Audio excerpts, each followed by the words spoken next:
What's good YouTube, I'm Rich and welcome back to a brand new video. I hope you're enjoying all of the content I'm bringing out around Valorant at the moment. A new montage dropped today, remember the name. If you want to check out, go ahead. I hit some nasty clips. Editing isn't my strong point, but destroying enemies is. So you want to see me click some heads in fantastic fashion, then go on my channel and watch that video. But today guys, I'm going to show you the best settings video for Valorant.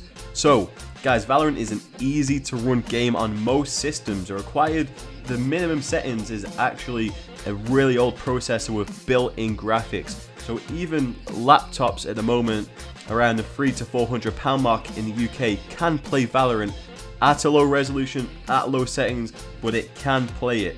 So if you've got a PC, check out your specs. All you need technically is an i3 370M and an Intel HD 3000, which is built-in graphics for the minimum requirements of this game, and 4 gigs of RAM.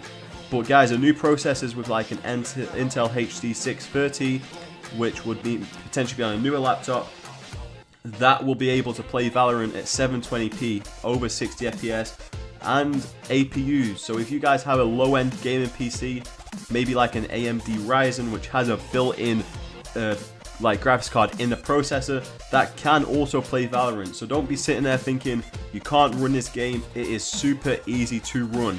Riot recommend you run an Intel i5 4460 and a GTX 1050 Ti.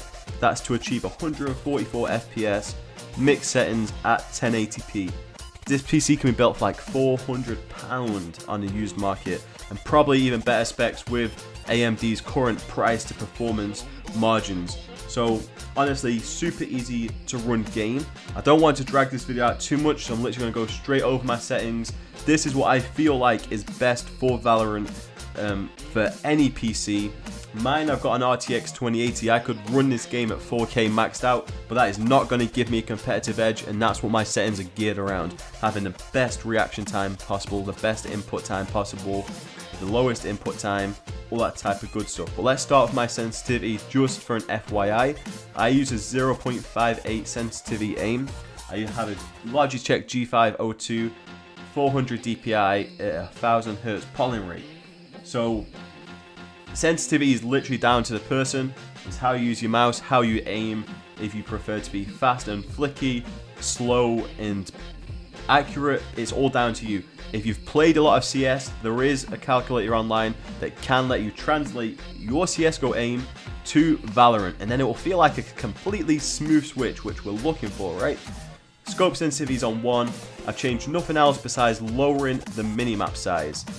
Onto controls, that again is all pretty much the same. I've got aim down sights and sniper rifle aim on hold. It's different to CSGO, but playing a lot of Warzone lately and just previous other games, that feels natural for me. That's what I like to use. Push to talk, I changed just to a random key that I assign to a button on my mouse. So my mouse has like an accuracy button, which is pretty much useless. It just puts my DPI to like 200 when I'm using a sniper. Don't need to use that, so I changed it to a key on my keyboard, and then I've got a nice, quick, easy to use push to talk button, and I am not sacrificing anything, which is awesome. My crosshair, very similar to what I had on CSGO. Gone for the green color, again, very similar. Outlines are on 1 and a 1 thickness. If you go bigger, it's too obnoxious. You don't want to be blocking that much of your screen. I don't like a dot, but a dot is pretty easy to do. Just in case you do want a dot as your crosshair and you're struggling, turn off outer lines, turn the center dot on, and put inner line opacity to 0, and boom, you're good to go. Nice and simple. Very, very simple. We like simple, but let's turn that dot off. As you can see, it's actually not in the middle, so I can't tell if the dot is inaccurate or if the crosshair is inaccurate, but we've got a bit of an issue going on there. That does not look good, but we'll fix that another time. I don't know if I've changed it. Potentially, I do not know, but that doesn't matter too much. The rest of my settings is inner lines 1, 6, 2, 4. Firing error and movement error is off. Firing error, essentially, if you shoot, the crosshair will get bigger. A lot of people I've seen use it on CSGO, so if you want that added, you can just turn that on. Outer lines are all on 0. The Crosshair, again guys, pretty much personal preference. Don't use what I'm using because I'm using it. Use what is comfortable for you, and that's the best way to get good at a game and to get natural at a game. So going on to video settings, the main part of the video, what you guys are looking for. Here is my personal opinion, so don't go in the comments tell me I'm wrong. I can't be wrong for an opinion on the best settings for Valorant. General, I changed nothing. I'm just on max FPS. Limited FPS is turned off, so it kind of goes to whatever it will. I'll probably get about 300 FPS in game. Graphics quality, I'm on all medium. CSGO I used to play on all low. A lot of people do that. However, this game looks a bit nicer. It's got more colors, more abilities. Medium is a good place for me to sit at. Vignette is off, VSync is off. Anti-aliasing and anisotropic filtering is off. My PC can handle it, and I'd turn it on if I'm streaming. I'm not 100% sure on this. From playing CSGO, I've always been told and always had the mentality that the lowest settings will create the best reaction time because your computer it doesn't have to do as much work. It doesn't have to do anything to the frames. So I've always had everything turned off. I see a lot of people with these settings still on.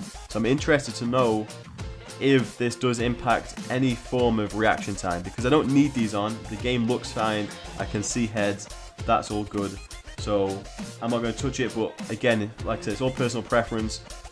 Improved clarity and enhanced gun skill visuals is on. Shadows is on as well because shadows are fine on this game, and distortion is off. So these for me, like I said, are my personal best video settings for Valorant. Very reminiscent of what I use on CSGO. And again, I've used the same logic from CSGO, from videos I've watched in the past to get these settings. But if you did leave this, if you do like this video, then leave a like, leave a comment and subscribe. Let me know how you are enjoying Valorant. I've got a video coming out in the next few days of my personal opinion of the game, all that kind of stuff. So if you like it, like I said, like, comment, and I'll see you all